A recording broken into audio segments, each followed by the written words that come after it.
Very pleased to have NL Devernius joining us to talk about her research on impact of epilepsy on memory performance in non-human primate models of temporal lobe epilepsy. NL did her PhD in France with the very famous Professor Benabid. Has been at Emory first as a research scientist or postdoc under Thomas Wickman, and is now an assistant professor in neurology located at the Yerkes Primate Research Center, where she directs the neuromodulation and epilepsy lab. So very pleased to have her here as she's kind of starting her lab and telling us what she's going to be doing over the next few years. So, NL, glad you're here. Thank you. Thank you for the invitation, Chris. So like Chris was saying, I just started my lab maybe 2 years ago, so it's a work in progress. So what I'm going to present today, it's what we are currently doing in my lab and what we plan to do. So can you hear me well? That's good? Okay. So first, I thought I didn't know what kind of audience I was going to face, so I thought it would be a good idea to have like a little bit of background about epilepsy. So, and just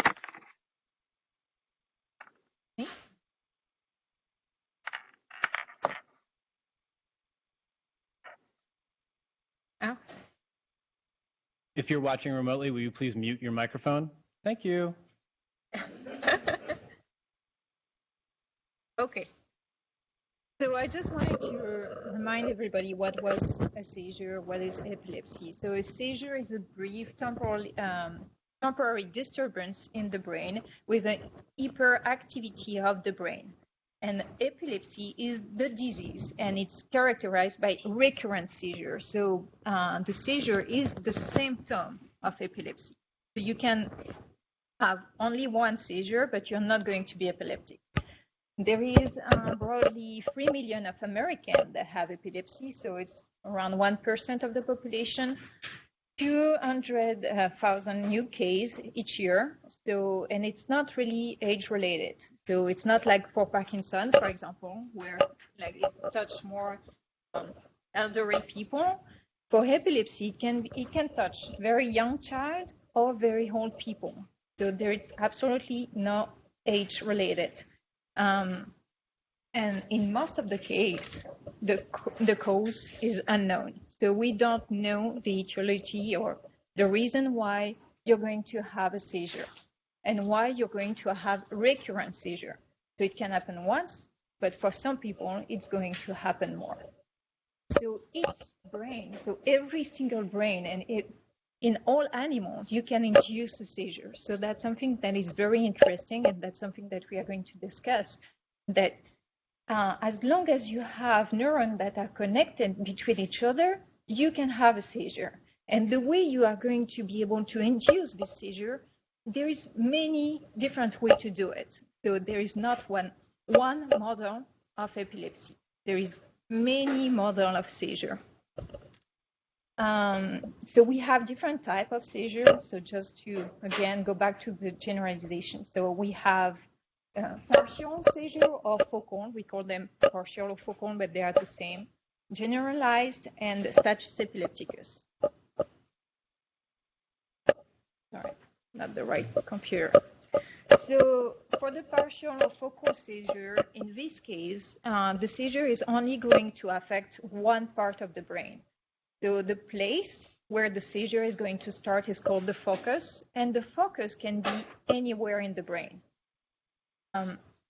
You can have so it can be with or without loss of consciousness, and so the main characteristic of the focal is that it's going to stay in a very small area of the brain at the beginning, at least.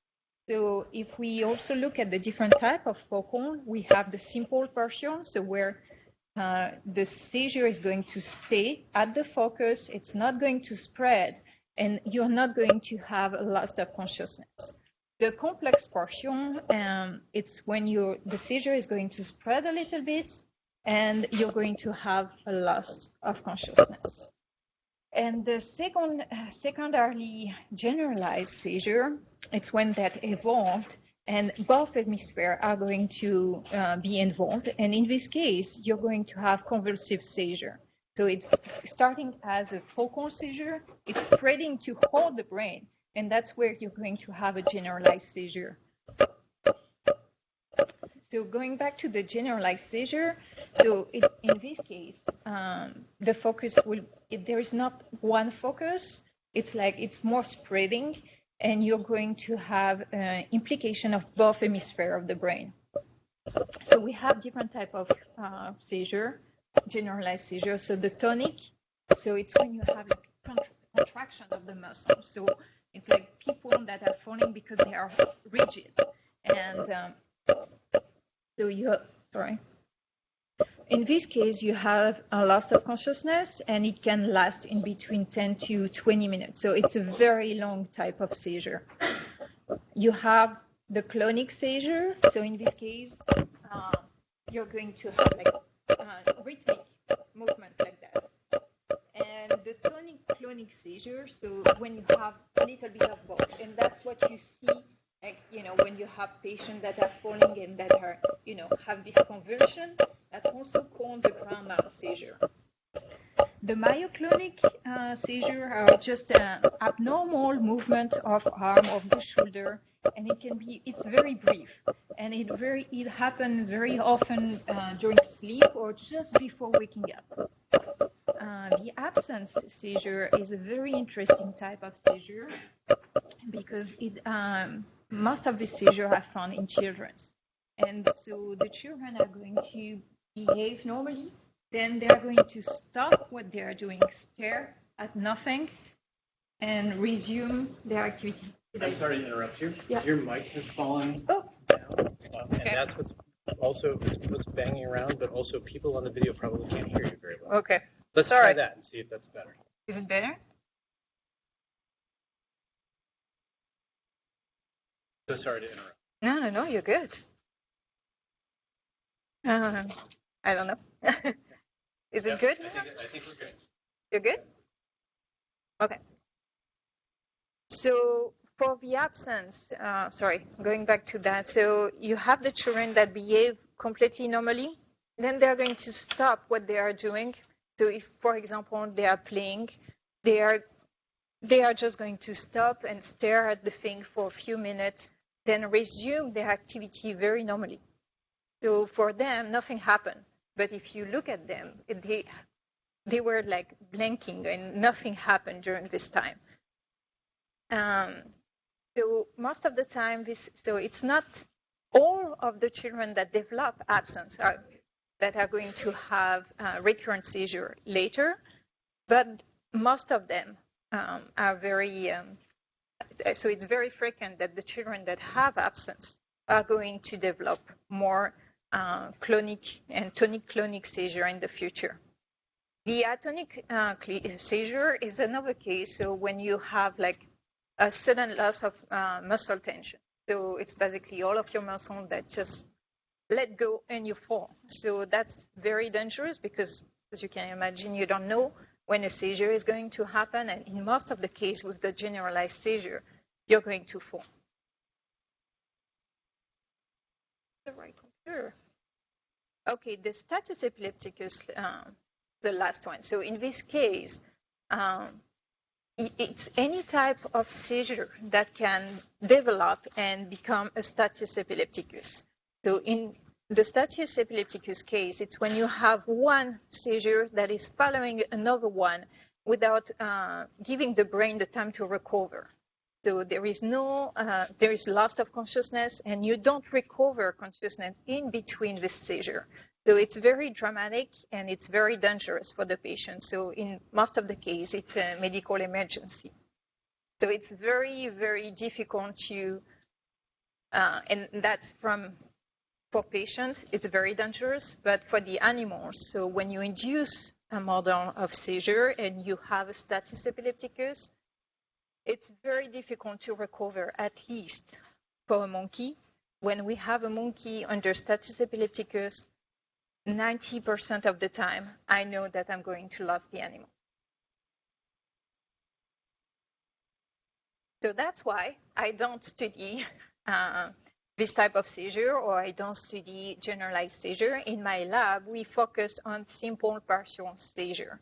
So very focal, and it's already very difficult to manage on monkey because we, as you can imagine, we have tons of regulation that we have to follow. So that's why we want to have a model of seizure that we can control and that we can make sure of the safety of the animal. That's our highest priority. So in my lab, we focus on two types of seizure, the temporal lobe seizure and the frontal lobe seizure. So we have two, let's see, I'm going to focus after on the temporal lobe seizure, but I just wanted to give you an idea of what's going on and what we are doing. But in the temporal lobe, so the seizure, so the focus is going to come from the hippocampus. So, and it's going to spread, but stay into this network.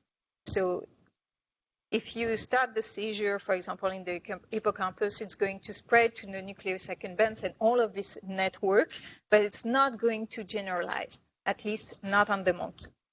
So the temporal lobe epilepsy are the most frequent type of epilepsy. The onset is often in childhood or early adulthood. So the symptoms are very variable. You can have like aura or like it's like feeling. Most of the patients sometimes tells you that they didn't realize that they were having seizure. They were like smelling like smoke, for example. And after, when you do the EEG, you realize that they were having seizure for years without knowing it. So it can be a strange smell. It can be like a feeling in your stomach. For example, one of my monkey, when we induced seizure, he was vomiting every time. Well, not every time that he was having a seizure, but that was his symptoms. He was like feeling nauseous and he was literally vomiting. So we had to give him anti-vomiting medication. Some of the patients are going to hear voice or like having like sensation, different sensation also in their limb. Some of them, in some cases, you can have motor manifestation with like some chewing, for example, or lip smacking, or people that are doing that and rubbing. And some, but it's very rare, are going to shout or to laugh hysterically. So these seizures are pretty short. They can last 1 or 2 minutes. And after the seizure, you have like a kind of a confusion from the patient. So he didn't really lost consciousness, but he's not, he needs sometimes to go back to his normal state. So the second type of epilepsy that we are studying in the lab is the frontal lobe epilepsy. So in this case, we induce seizure here in the frontal lobe. And we can induce, as you can imagine, the frontal lobe is implicated in a lot of different things. So if you induce a seizure here, you're going to have different type of manifestation. So the frontal lobe are the recurrent seizure arising from this area. So the possible cause, at least in human, it's most of the time a tumor, head trauma, or it can be genetic. In this case, it can be with or without loss of consciousness. So again, what we are targeting in my lab is not loss of consciousness. We don't want the animal to lose consciousness. And as you can imagine, the symptoms are going to vary in function of the focus. So here you are. If you induce a seizure here, you're going to have a motor symptoms. If you induce a seizure here in the prefrontal area, you're not going to have much motor symptom, except if the seizure is going to spread. But in this case, what we notice was, nothing much. So if you just look at the animal, you will not know that he is having a seizure. And I'm going to show you some videos of animal under seizure. So why studying these two specific type of seizures? So first, it's because these two specific seizures are pharmacoresistant. So that means that they don't respond very well to medication. So pharmacoresistance is defined by if you tried at least 2 anti-epileptic drugs in a patient and they were not responding, they are considered as pharmacoresistant. And also because, as you can imagine, one of the treatments for epilepsy is to remove the focus. And if we do a surgery and we remove the focus, so imagine that, So imagine that you remove this part of the brain, you're going to have some memory loss, for example. And so that's very handicapping for the patient. And here, if your focus is here in the motor area, if you remove the motor area, obviously it's not good for the patient. So that's something that is very difficult to treat. And one of the options is the neuromodulation in this case.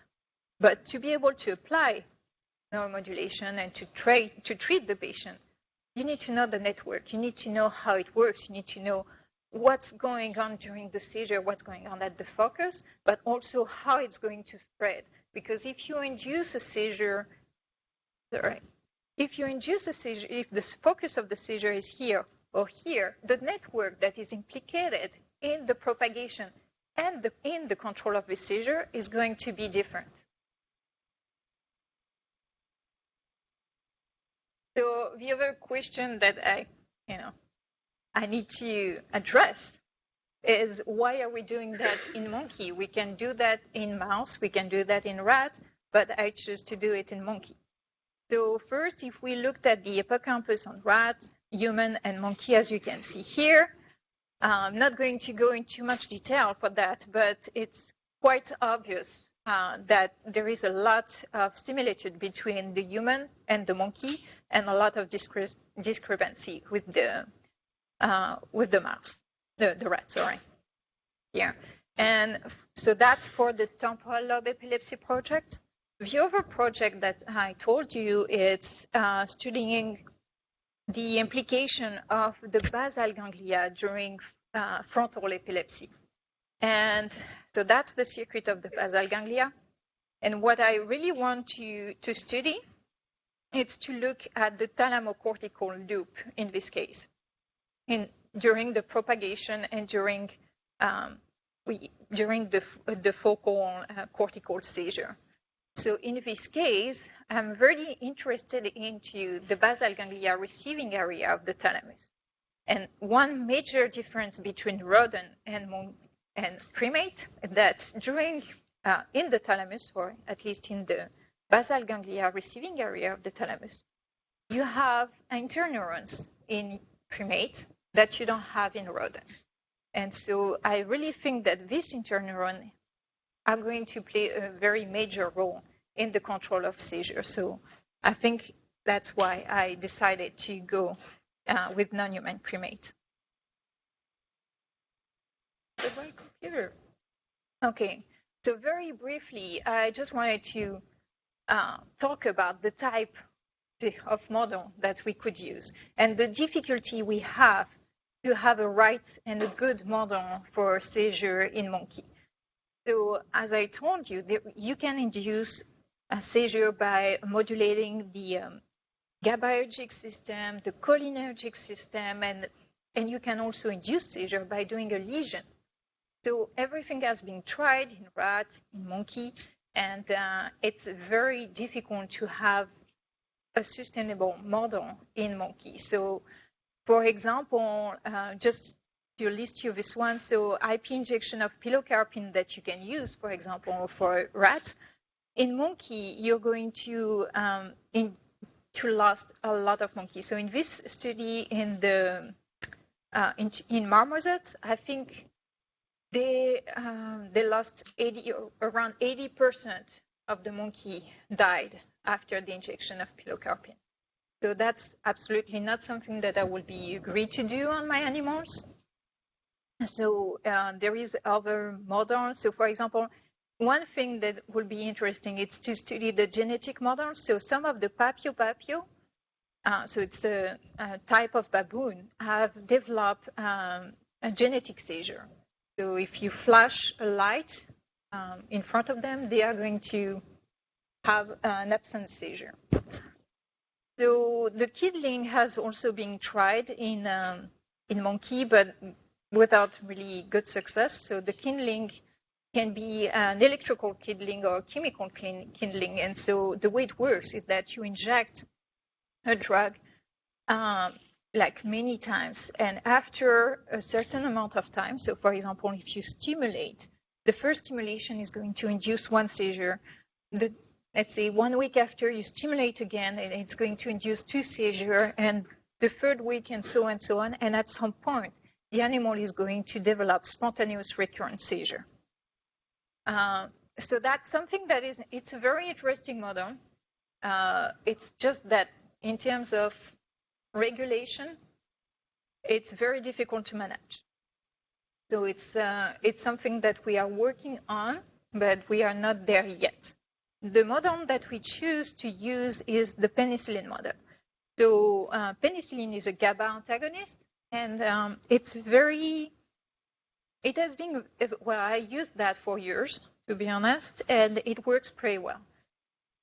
You just inject the penicillin where you want to have your focus, and you're going to have seizure for like up to 6 hours, I would say, even sometimes 8. And after that, the day after the penicillin injection, the monkey is only going to have interictal activity. So interictal activity is just an abnormal activity. It's like a spike of abnormal activity, but no seizure were detected 24 hours the injection. So you can inject the penicillin directly into the brain. So if you want to target, for example, the temporal lobe, you just lower your injection system into the temporal lobe, do an injection of penicillin, and you know that your animal is going to have seizure for 6 hours.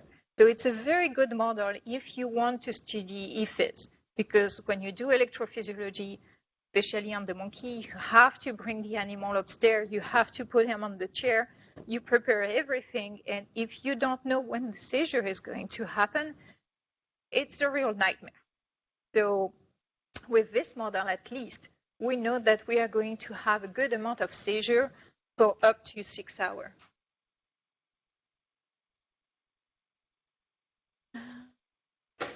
Okay, so I guess I can just speak a little bit about this project, then we will move on to the next one. So like I said, in this project, that's the motor cortex. That's where we are going to induce the seizure. Then what we will do is to record the activity into the thalamus and see if we can modulate the activity of the thalamus. And if we are able to modulate this activity by doing either electrical stimulation at the output level of the basal ganglia, or either directly into the thalamus, the other option that we have, it will depend on the type of activity that we are going to record into the thalamus. But if we can see that there is an increase of bursting activity in this thalamus during the seizure, so for example, I imagine that every time that you have an ictal spike in the motor cortex, you're going to have a burst in the thalamus. And if this burst has certain characteristic, we could eventually try a T-type calcium blocker to try to stop this bursting activity into the thalamus. And if we're able to stop this bursting activity, I hope to be able to disrupt this loop that generates and propagate the seizure. So just to give you an idea, just going to show you very briefly the type of seizure that we can have on a monkey. So it's a monkey that I recorded a long time ago, and so as you will see, is going to have tonic-clonic seizure. So just something like that, but it's very focal. You're going to see that it doesn't affect the other area of the brain, if it works. Okay. So just focus on his arm here, and you're going to see that during this activity, it just have like small tonic-clonic movement of the arm. It doesn't spread to his face or to his limb, and you can see on his EEG, it's very focal. So that's the type of activity that we call interictal. And so you're going to see that during interictal, he has a small jerk, small movement of the arm. So that's exactly what we are going to do in my lab. So we are going to induce this activity, this type of seizure on the monkey, and record the thalamic activity at the same time.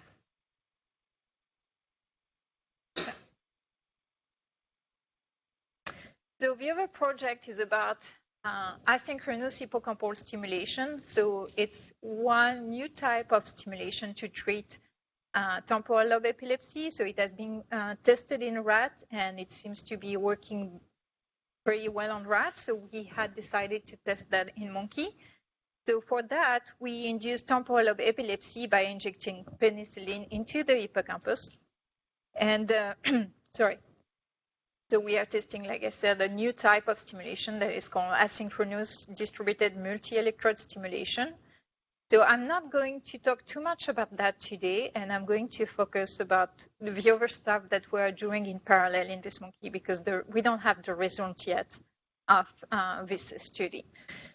So we had this monkey, and we know that patients are suffering from epilepsy, suffering from this specific type of epilepsy, also suffer from memory impairment.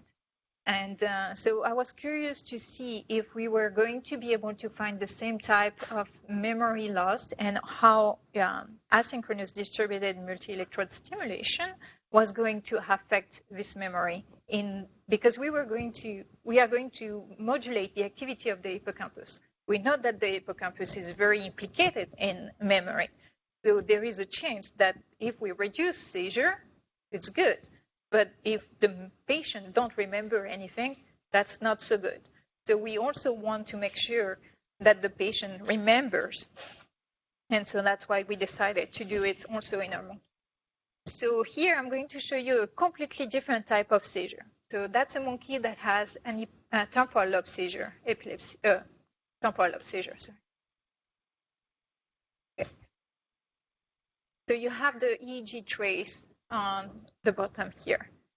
And you're going to see it just started to have a seizure here.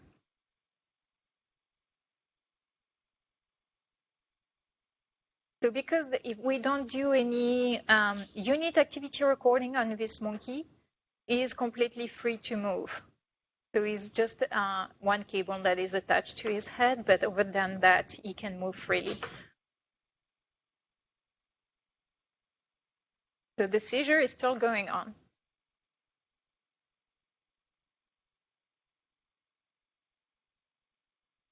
It's a long one. And as you can see, nothing happened. So if you had not seen the electrophysiological activity, you will not have guessed that this animal was under seizure. And that's what happened to patients also. That's why they consult only when there is a generalization. But there is potentially more patients that have this type of seizure because they don't know. And in this case, so for him, the clinical manifestation was vomiting.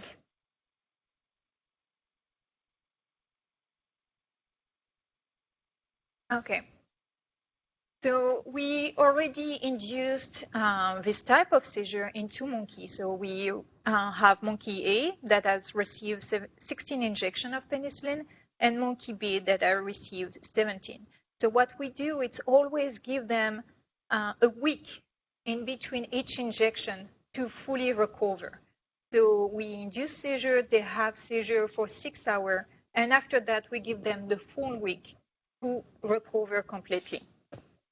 So, and that's what you're going to see. So that's, for example, if we just record the number of seizures and after the penicillin injection, so as you can see, not much after 20 minutes, but after 40 minutes, you already have 5 seizures per 20 minutes, sorry. Yeah, so 3 to 5 seizures by slot of 20 minutes.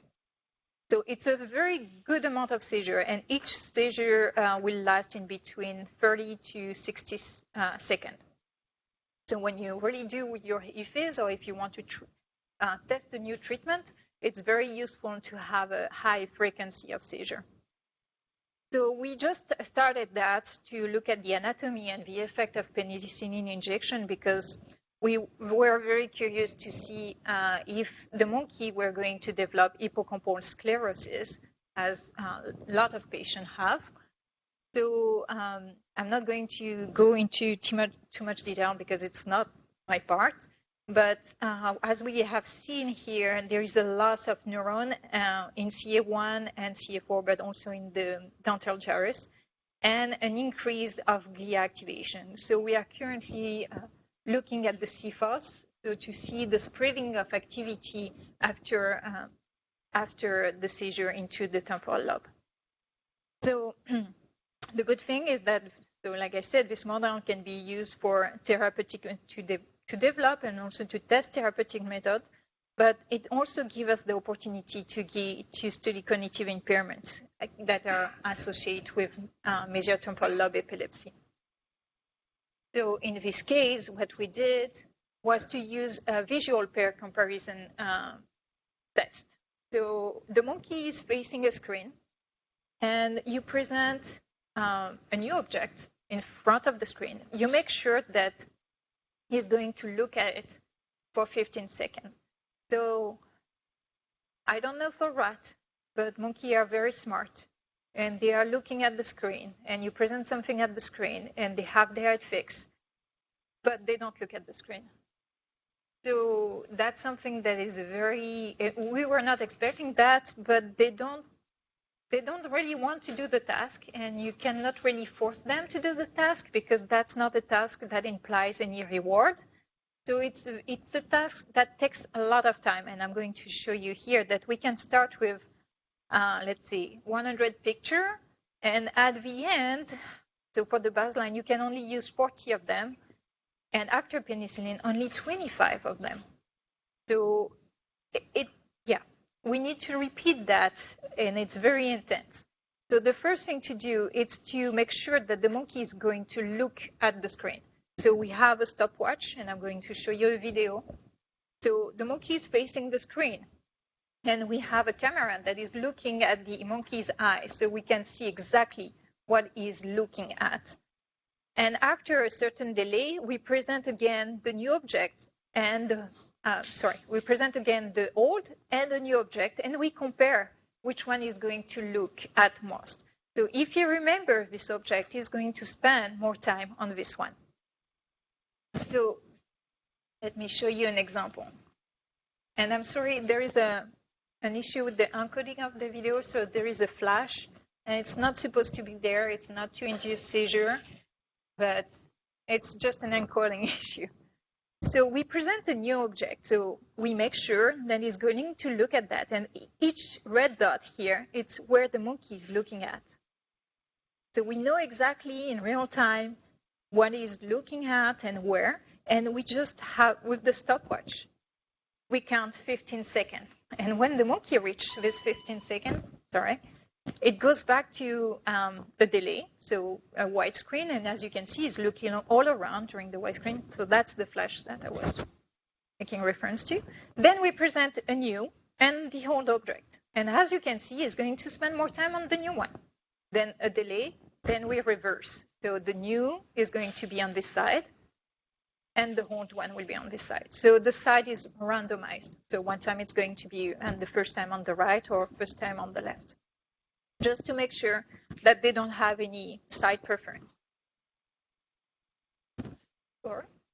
Okay, so what did we find on our monkey? So patient, as you know, you induce a lot of seizure into the hippocampus. The hippocampus is implicated in memory. We expected that the monkey were not going to be able to remember the picture. Well, that's not what we found. In both monkey, so at baseline, they remember very well the picture. But after penicillin, they remember the picture too. And that's for the first monkey, and that's for the second monkey. So the fact to induce repetitive seizure were not affecting at least this short-term memory. So this one, as you have seen, was tested really like a short interval. So it was between 30 to 60 seconds. And what we were interested to see if it was any linked with the cumulative volume of penicillin that they received. Because I told you, we injected penicillin, record the seizure, tested the monkey. Then the week after, we did the same thing. So maybe it's just because after the first seizure, they were very good. And after, the 15 time, they were not that great. But in fact, it's not. It's not related. The only thing that we found that was related was the cumulative dose of penicillin that they have received and the percentage of time that they are looking at the screen. Meaning that, and it's just preliminary and we need to do more data analysis on that, but it looks like they're losing their attention. They just get bored. They don't want to look at the screen. And they look at it less and less with the time pass. That will be the problem with that. We need to do the same thing with the control monkey to see if it's really related to the penicillin or if it's just because, after a while, the monkey just get bored and don't want to do the task anymore. So that's what we are currently doing with some of our monkeys that are, some of our monkeys that don't have any seizure, or also we are going to do that with the monkey that have frontal seizure, have motor seizure. So it should not affect their memory because the hippocampus should not be implicated in that. So the other thing that we did was to test their long-term memory effect. And in this case, we presented the new and, the whole, and a new picture 24 hours after the memorization. And in this case, the monkey was not remembering the picture. No difference between the new and the old one after the penicillin. And again, there was something, the cumulative amount of penicillin was negatively related to the percentage of time that the monkey was looking at the picture. So that is only on one monkey, and we didn't have a lot of data on baseline. So I'm very less confident on this result, to be honest. So we are still trying to add more animals on this part. So the other thing that I'm really interested in that we started was we know that Mesial temporal lobe epilepsy is going to affect memory. Okay, that's a fact. We looked at it, was affected. Okay. The other thing that is very important in memory and that is going to affect memory is sleep.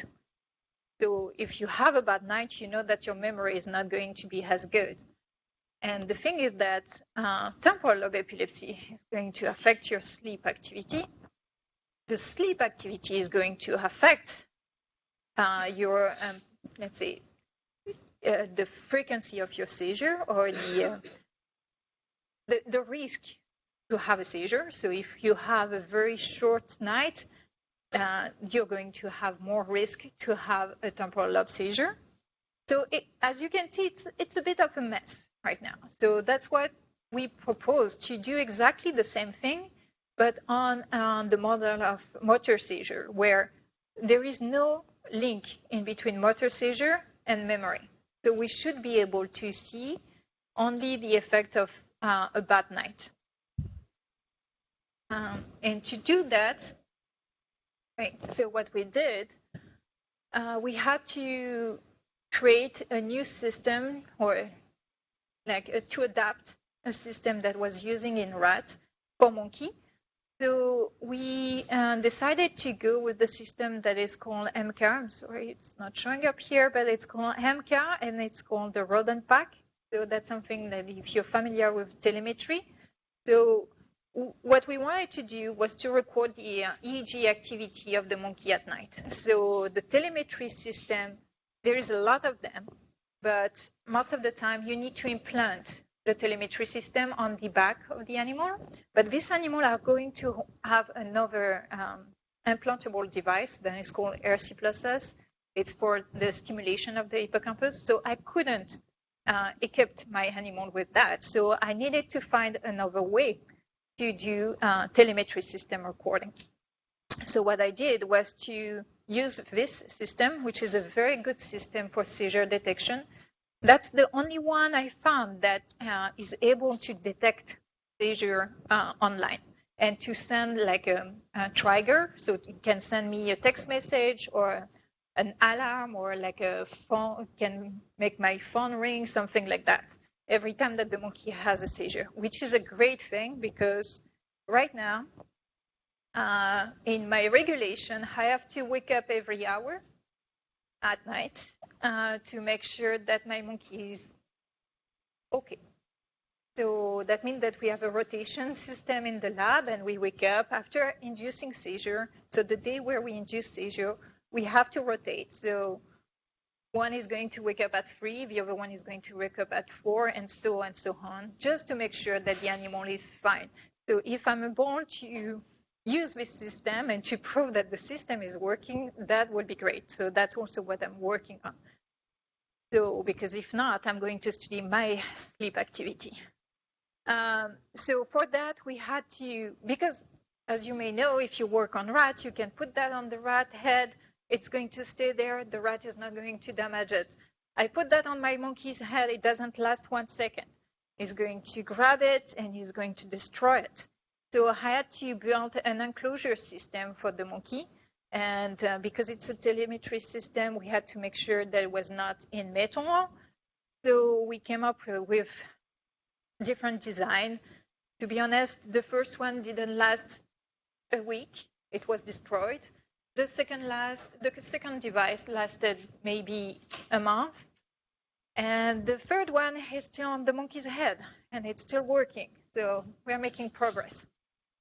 But it's, it's difficult to build something that is monkey-proof. It's really not something that is easy. You just want to make sure that they cannot destroy it, and they can destroy a lot of things. So this system has many advantages. So it's cost-effective because you can remove it and move it to another monkey's head the day after. So it's not something that you can implant. So you can really move it. You can do your online analysis, and because it's not a fully implanted device, and that's something that I really like, you have your connector that is implanted into the monkey's head. So that means that I can use the same EEG electrode to record my telemetry system, but I can also plug it to my IFES system, and I can record the EEG activity at the same time that I'm recording hippocampal activity or at the same time that they're doing their memory task. So that's a very good advantages. So like I said, we need to validate this system, but it's in progress because, well, the 2 first monkey were with temporal lobe epilepsy, so meaning that you don't record any abnormal activity at the cortical level. So you cannot validate that because we were not able to make sure. We had to induce cortical seizure to be able to validate the model, to validate the system. So that's something that we are going to be able to do with the new model that we are using with the focal motor seizure, but that we couldn't do with the temporal lobe seizure. Sorry. So what we have with the system, it's 2 ECOG, 1 EOG, and 1 accelerometer plus the video. So we are currently working on identification of the vigilance stage, so the different stage of sleep using a 20-second epoch. We do that manually, and we are going to compare with the automated scoring. So we currently have 2 states: wakefulness, light sleep, deep sleep, and non-REM. So, and REM. So it's going to be difficult to identify the REM, but we are trying. One of the things with REM is that it really looks like wakefulness, but what is very important is we don't have the EMG. unfortunately, in our monkeys. So it's going to rely on the power spectra of the on the power spectra, the video. But I hope that we are going to be able to use the EOG for that. So we are working on it. And to conclude, and just to give you an idea of what we are hoping to do next. So yeah, penicillin is not perfect, but it's a good model at least. And we know that every time that we are going to want to have seizure, we can have this on-demand seizure in the monkey. And it's also safe for the animal. So that's really my point, is that I know that they are not going to have any generalization, because that's really what I want to avoid. It also allowed us to study other parameters so that are affected by seizure, like memory or sleep or different type of things. And so what we would like to do next in our model of temporal lobe epilepsy, so like I said, we didn't see any effect on short-term memory. So what we can do is to continue our work on long-term memory effect, and also we just created a new task to test the spatial memory. So in this task, we are going to present objects, so like 5 objects that are randomly positioned. Then we are going to select 3 of these objects that are going to be moved, and we'll see if the monkey can identify the new versus the whole picture. So that's going to be interesting. We just started that. Like the monkey should be currently doing it right now at baseline to see if it's working or not. And if it's working, we will test that after induction of seizure. And here's the team. So I would like to thank you, all of my collaborators. So I work a lot with Dr. Gross, also with Clara Göttekunst, that is in charge of the anatomy. Babak Mahmoudi, that is in charge of the data analysis for the temporal lobe epilepsy and the asynchronous stimulation. Dr. Wickman, who was my mentor and is still working with me on the thalamocortical project. And so that's our lab members and the grant that we currently have in the lab. And also we have a strong collaboration with a lab in France, and we just obtained NIH grants together. And yeah, thank you.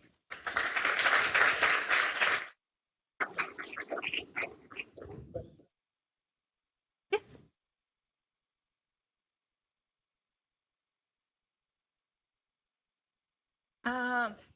So I need to repeat. So you were asking why we didn't use the reward-based task for the monkey. So it's because it takes a lot of time to train them. Just to train them to do that took a lot of time, and this specific task was not something that was not the point of the study. The point of the study is to study asynchronous distributed stimulation. And so we just wanted to know if it was affecting memory. But if we use a different type of task, like you were suggested, and that would be great. It's just that it's going to take a lot of time for the monkey, and we didn't have this luxury at the time.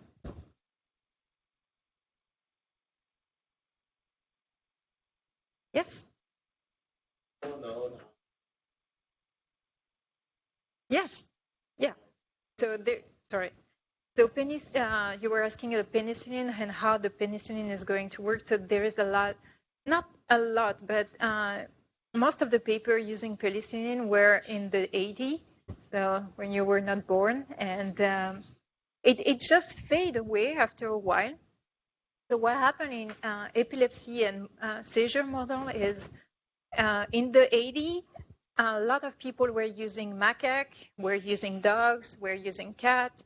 And after a while, it just, I think it's because of the Geiers, I'm pretty sure. No, but they discovered some genetic model in rats and rodent. And so everything moved from the monkey to the rats. Then the monkey is starting to go back. So we have new studies that are coming with the pilocarpine, with the penicillin, and so the penicillin has been recently also used in rat too. So it's a very good model because so you're going to it's a very basic thing. You just block the GABA antagonist. It's a very simple way to induce a seizure. So you just block the inhibition, so you have a massive excitation. So nothing like optogenetics or something like that. It's basic mechanism.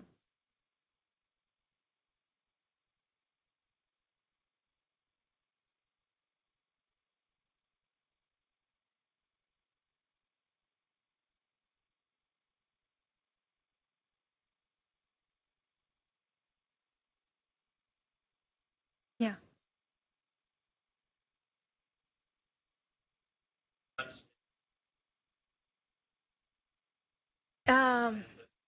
Yes, but it's not very easy to study. So there is some way to study the attention deficit in the monkey. Again, that's something that we need to explore, but that's something that we were not expecting. So we really need to think about again to think and make change in our paradigm to see exactly what we are doing to the hippocampus and how we can really evaluate the deficit that we are inducing to our monkey. So it's also it's surprising to some extent because the seizure is going to spread. It's not something that stays to the hippocampus. But at the same time, there is also some study that have shown, at least in monkey, that if you do a lesion in the hippocampus, the monkey recovers very well. And so you have some plasticity in the hippocampus that are going to make sure that the monkey are going to remember. So for example, Jocelyn Bachevalier did study where she was doing some small lesion into the hippocampus, and she almost didn't see any effect on the memory, only small effect on spatial memory. So I think that's really the direction that we have to go. It's into spatial memory, but we are going to also look at the attention deficit by looking at, for example, the number of pictures that they completed. So as you have seen, so I don't know if you noticed, but one of the monkey had a decrease, but the other one was stable. So right now, with only 2 animals, it's very difficult to conclude on something, but we are going to continue to look for that. Take the other questions offline. Thank you again, Anna. Thank you.